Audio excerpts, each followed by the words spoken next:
Hello everyone, and welcome back to the official YouTube channel of Women Development Cell, Deen Dayal Upadhyaya College. We are back yet again, and this time with a video on the most common and interesting topic of all times. You must have guessed the topic by now, especially if you are a regular visitor of a newly launched official website. Nevertheless, we are going to talk about queering identities today, and how, in today's day and age, it has become an overlooked pandemic of sorts. Starting with the very basics, sexual orientation refers to sexual attraction towards men, women, or both.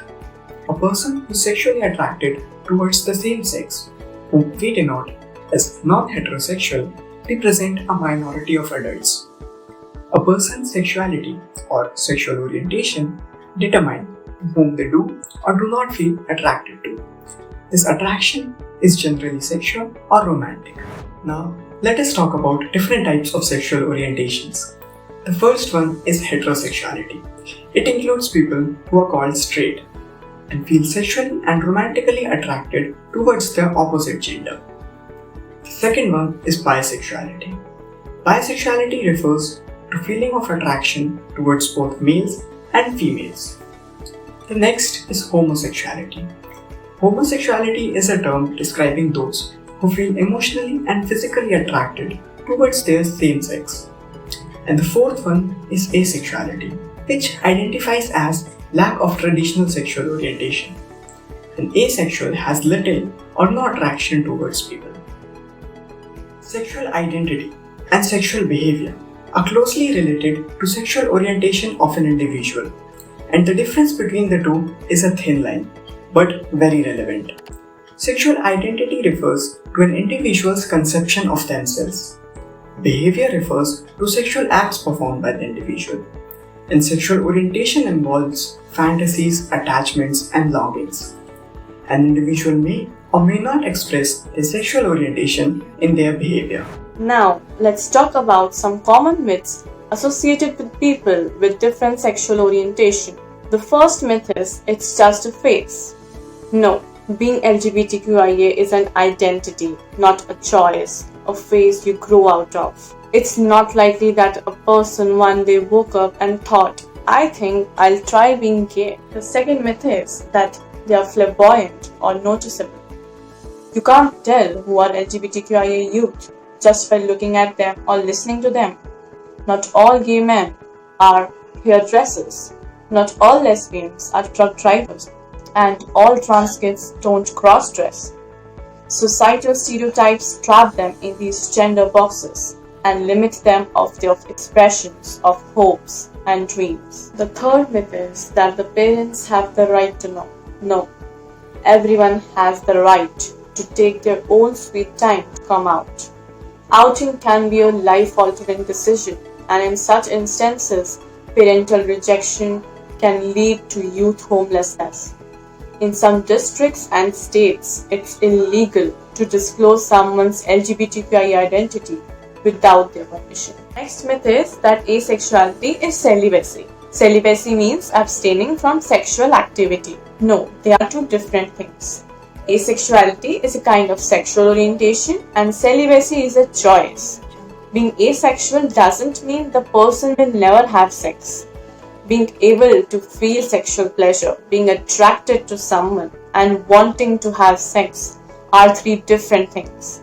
We should not confuse them with each other. With the onset of the COVID-19 pandemic, governing bodies across the world have implemented policies that forced millions of students worldwide to deal with the impact of school closures and stay-at-home orders. The implications of such orders for youth, especially sexual and gender minority, SGM adolescents have been largely overlooked. Vital access to non-familial social support for SGM adolescents, such as supportive peer groups and school health centers, has been abruptly cut off in response to the pandemic. Moreover, many SGM students have been forced to stay at home with their family members who reject them or are even openly hostile towards them because of their identity. Keeping in mind the current and past COVID-19 public health trends, it is critical to recognize that sexual and gender identities matter. and that SGM adolescents are more vulnerable and impacted differently than their cisgender and heterosexual peers. There is a need to bring about changes in the societal norms with respect to people's sexual orientations, which can be done by various methods. Some of these methods are listed below. Rights-based activism. Government-led programs should support the existing LGBTQIA+ rights, their organizations, and the activists who are actively supporting the said government. Training for the institutions on the issues affecting LGBTQIA+ people. Schools, healthcare services, legal and judiciary system need to understand LGBTQIA+ issues in order to provide them with appropriate and supportive services. The existing services are often inadequate and sometimes discriminatory, which can be improved by training and sensitization of all the staff members. Developing allies. Youth-led awareness-raising programs are effective method to develop LGBTQIA+ allies and reducing bullying, while potentially establishing equality. One such example is a Gay State Alliance project started by a school in India, which got national recognition for its leadership, generating awareness and creating empathy among people regarding this community and its members.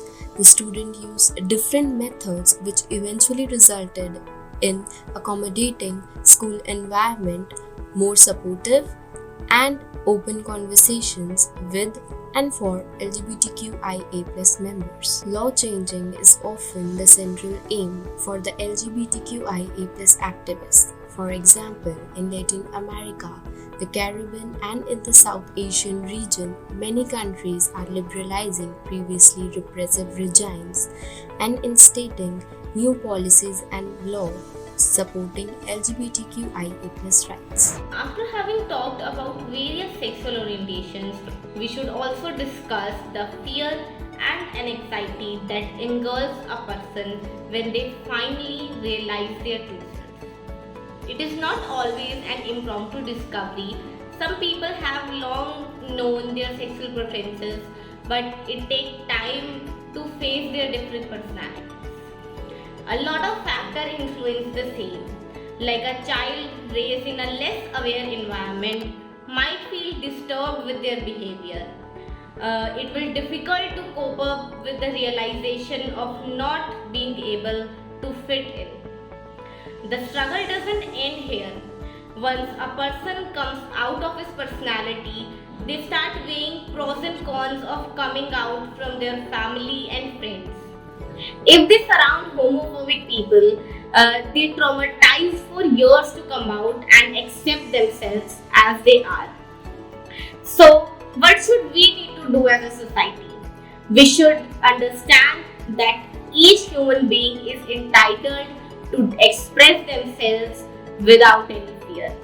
It's high time that we should leave our conventional and homophobic left behind and move towards a progressive society in which each person, regardless of their sexual preference, is recognized. In the end, we just want to say to all the lonely souls out there that feel sidelined and ignored that being an LGBTQIA+ member is absolutely normal. You are the same person you were before, maybe even more confident and strong because you chose to lead a different life and for sure more accepting and welcoming of everyone and everything around you. We stand with you and by you always. To all such parents, we have a small message for you as well. Your child is not your enemy. Being homosexual, pansexual, asexual, etc. is not a crime, and it is not just a phase. It is the identity of your child. You should accept them for who they are and love them unconditionally, just like with your other children. And finally, for the friends of the LGBTQIA+ members, you befriended the very same person they were before their coming out. Nothing has or will ever change. They need your love and support. Please don't add to their fears and anxieties. Let this country be a place full of compassion and tolerance where people coexist and enjoy their existence as and how they like. With this simple and important message in mind, we sign off till we meet again with another path-breaking video. Till then, stay safe and stay well. Spread love and happiness wherever you go. Thank you.